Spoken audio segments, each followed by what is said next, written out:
Welcome. It's honey for YouTube channel here. Maliro Ndi Ukwati Zikakumana Maliro Amayimitsidwa. Pamoyo wa munthu, mavuto kapena mtendere zimabwera mosayembekezera.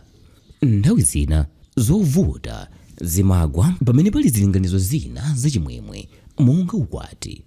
Gogochalo Pemba amboma la Salima analongosola zambiri atafunsidwa momwe amachitira Maliro akapezerana ndi mwambo wa ukwati. Gogo atafunsidwa kuti zimatani kudera kwake Maliro akagwa pa banja lomwe lakonza zilinganizo cha ukwati.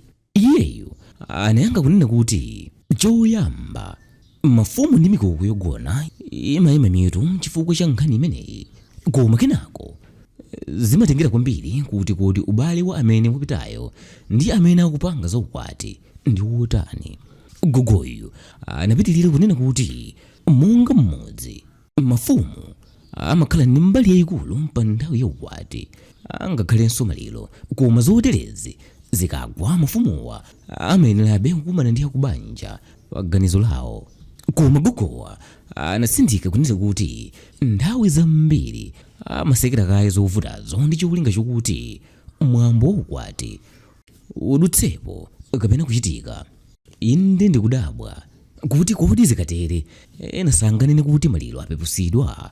Apa Gogoyo anayankhanso kunena kuti maganizo otero atha kukhalapo, koma chomwe anthu akuyenera kudziwa ndi chakuti kukonzekera kwa ukwati si tsiku limodzi lokhayi pamene Maliro amangodza modzidzidzi. Komanso mafumu ndi mikoko yogona amakhulupirira kuti pamene wina wamwalira zake za ukufayo zimakhala zatha.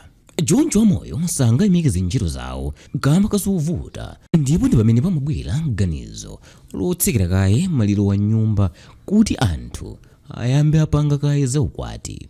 Gogoyu atafunsidwa kuti pa nthawi yomwe wakhala ali mfumu ngati zinamchitikirapo, iyeyo anayankha kuti ayi, zinthuzi sizinamuchitikirepo, koma akhala kuona zinthuzi zikuchitika akadali achichepere moti Maliro anayamba atsekeredwapo mnyumba kudikira kuti mwambo wa ukwati udutse, ndipo zonse zinayenda bwinobwino popanda mlandu uliwonse.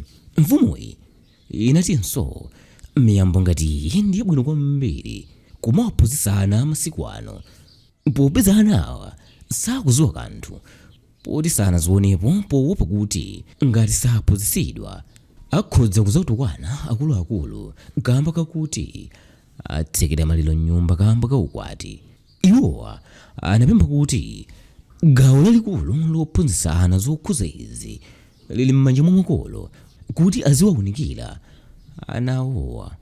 Atafunsidwa zokhuza mzimu wa munthu wopitayo ungaganize zotani kapena kukwiya pa zomwe zachitikazo zosekera thupi mnyumbazi, Gogoyo anati anthu akuyenera kudziwa kuti Maliro amachitika mosapanganika, ndipo ngati mzimu wakwiya pali mapemphero ake omwe amachitika, ndipo zonse zokhuza kukwiya kwa mzimuwo zimachoka. Iwo anatinso anthu asayiwale kuti Maliro amapatsidwa kale ulemu wake, popeza akachitika anthu amayimika ntchito zawo zonse ndi kupanga za Maliro, koma pa ukwati wokha Maliro amayenera ayime basi. Gogoyu anamaliza ndi kunena kuti ndikubwino kuti anthu akavine kaye ndipo mwambo wa Maliro auchite pambuyo pa zonse za ukwati.